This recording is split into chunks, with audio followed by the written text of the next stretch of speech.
सातारा जिल्ह्यातील कोरेगाव विधानसभेचे आमदार महेश शिंदे मंडळी 2009 आणि 2014 अशा सलग 2 निवडणुकीत राष्ट्रवादी काँग्रेस पक्षाचे शशिकांत शिंदे यांनी कोरेगाव विधानसभेवर विजय मिळवला होता।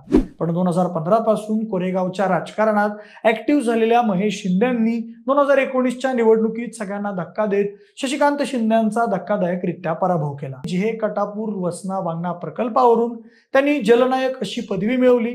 पुढे त्या लोकप्रियतेचा, लोकसंपर्काचा आणि परफेक्ट संघटन कौशल्याचा त्यांना निवडणुकीत खूप फायदा झाला आणि ते विजयी झाले। आता महेश शिंदे यांच्याकडे कृष्णा खोरे विकास महामंडळाचं उपाध्यक्षपद आलंय।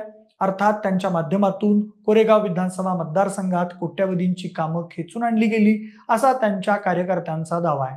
तसंच प्रशासकीय कामासोबत वैयक्तिकरित्या रोज घरी बैठक बोलावून लोकांचे प्रश्न जाणून घेणे, चालू असलेल्या किंवा करायच्या असलेल्या विकास कामांचा आढावा घेणे, गावागावातील तरुणांना आपल्यासोबत घेणे हा त्यांचा दिनक्रम आहे। कोरेगाव मतदारसंघातलं एकही गाव असं नाही जिथं महेश शिंदेंनी काम दिलं नाही अशी त्यांच्याबद्दल मतदारसंघात चर्चा सुरू आहे। त्यामुळे यंदा त्यांच्या विरोधकांच्या गोटात जास्त धास्ती निर्माण झालेली आहे।